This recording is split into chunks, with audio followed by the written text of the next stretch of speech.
How could they? How could he? Sophie has always been an awful sister, but Charles? I thought he was better than this. What could he possibly see in her?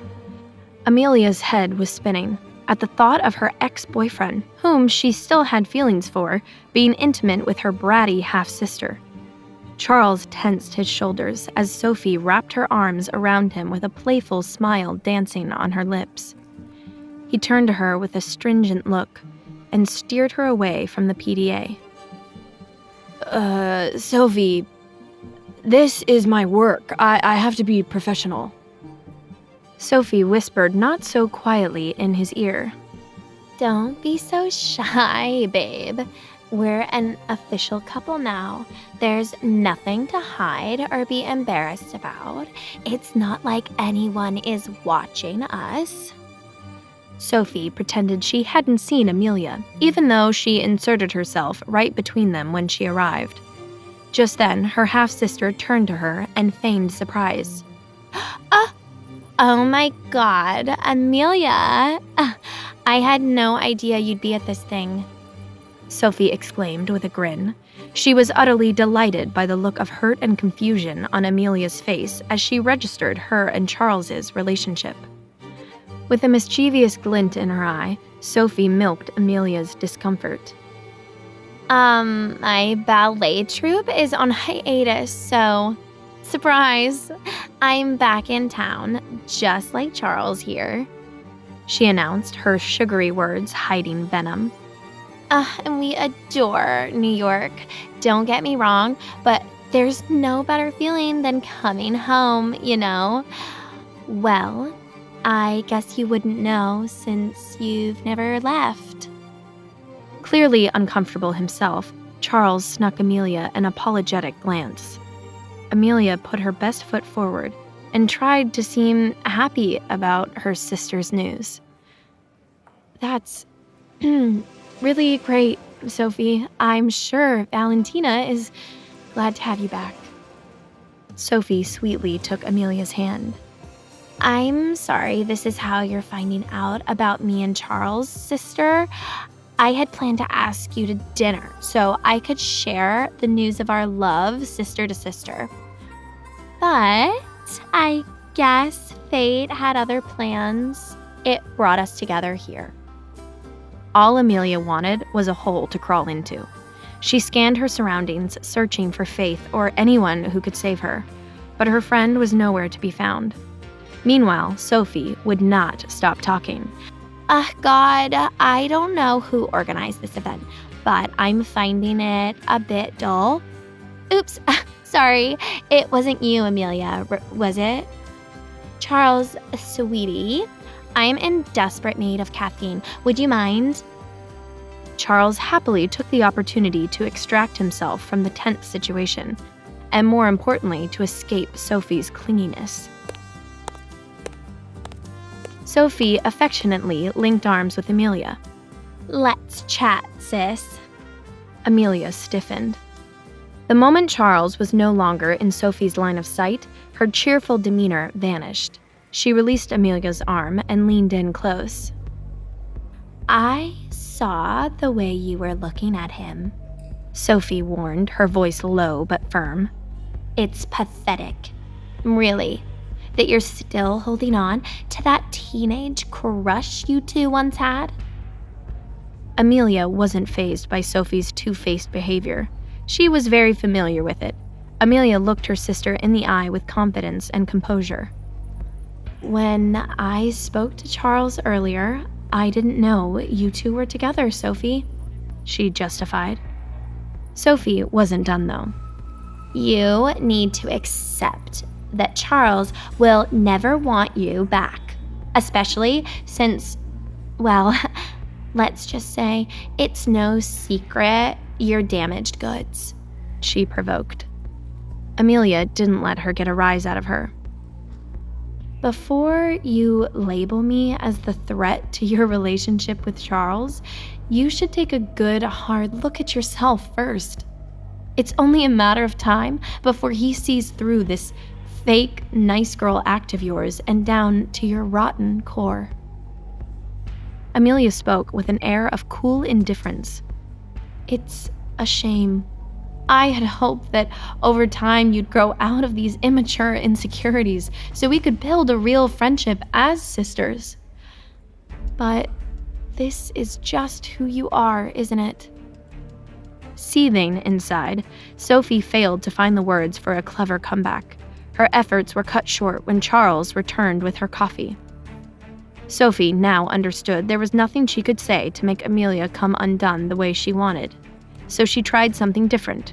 She set her coffee down on the bar, then suddenly pulled Charles into a passionate kiss, not knowing his boss was right behind them. Stop it, Sophie. What is wrong with you?" Charles couldn't believe she pulled that stunt after he explicitly set a boundary against workplace PDA. He turned his back on her and walked off, leaving the sisters alone again in cold tension. Amelia couldn't comprehend why Sophie would stoop so low. "You think you're hurting me, but you're actually hurting Charles. Why would you jeopardize his professional life like that? You haven't changed one bit, Sophie." Realizing that Amelia was right, Sophie regretted what she did. Her impulsive act could have a negative effect not only on Charles's job, but also on their relationship. But Sophie wasn't one to take responsibility for her actions. Who are you to talk about professionalism when you show up to a work event in a dress like that?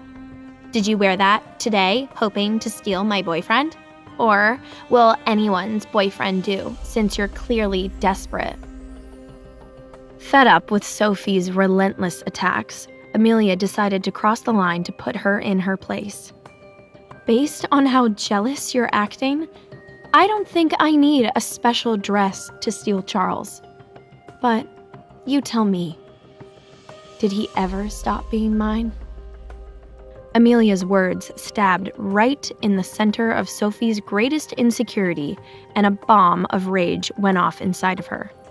She grabbed her steaming cup of coffee and dumped it on Amelia's chest.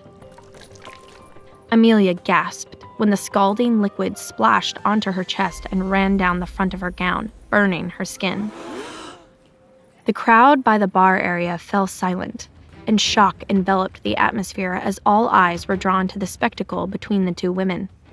On the outside, Amelia remained collected and did not retaliate, choosing not to make a scene in front of her colleagues. But inside, she gritted her teeth and was filled with alarm. The burn was intense, and her dress was now ruined. Amelia heard a commotion nearby and turned to see the prince advancing toward them with his staff trailing behind him like a shadow. Unbothered by the fact that she just assaulted her sister, Sophie's eyes lit up in anticipation, eager to greet the oncoming prince. As he reached her, she curtsied. Hello, Your Royal Highness, Prince Calderon. I'm Sophie Rivera. It's an honor to... Javier strode right past Sophie, ignoring her as if she were a ghost. She felt humiliated when he instead made a beeline for her sister. Amelia froze in her spot, unsure what was going on. Weren't they pretending to be strangers? The prince stopped before her and greeted her cordially. "Good evening." His voice was smooth and strong. Javier then hooked a finger under Amelia's chin and slowly raised it until her eyes met his. His dark and piercing gaze bore into hers with a depth that was hard to read. Self-conscious about all the eyes on them, she felt the blood rush to her face. She cleared her throat. "Good evening, Your Highness." Javier's eyes were so intense that they left Amelia breathless. She struggled to comprehend the unspoken emotions swirling within them. Amelia furrowed her brow in confusion. Her heart raced. Prince Calderon, what are you... He spoke coolly. "Is everything okay?" Amelia could feel her coworkers watching them. Yes, I'm fine." The air around them felt charged, heavy, with a mix of apprehension and curiosity as she tried to decipher the meaning behind his unwavering stare. He then trailed his gaze down her face, past the nape of her neck, and landed on her chest where it lingered. This stirred a fluster within her that was difficult to contain. With all eyes on the interaction between the prince and the intern, Javier turned to Victor with a serious order. Fetch me a doctor as soon as possible. This lovely lady is injured. It was then that Amelia suddenly realized what this was all about. He saw her get burned by the coffee and came over to examine the angry red welts that had formed on her chest. As Victor hurried off, Javier's icy stare shifted to Sophie and seemed to freeze the air around her. Once Javier was gone, Sophie couldn't help but let the jealousy get the best of her, and she sniped at Amelia. You should wipe that hopeful look off your face, Amelia. What Prince Javier just showed you was a display of pity. There is no world where a man like that would have any interest in a nobody like you. Amelia rolled her eyes. Sophie had no idea how little she understood about the situation she witnessed. Sophie would probably combust if she ever were to learn that the prince was her nephew's father. But she couldn't share that. Instead, she just gave a retort. It seems the one interested in the prince here is you. Sophie was about to push back when the medic appeared and interrupted them. Miss Rivera, Prince Calderon has requested that you come with me to receive immediate treatment for your wounds. The medic stood, waiting for her to follow him. Meanwhile, Amelia got to see the storm of envy that surged within Sophie as she strode away with her head held high, trailing behind the medic.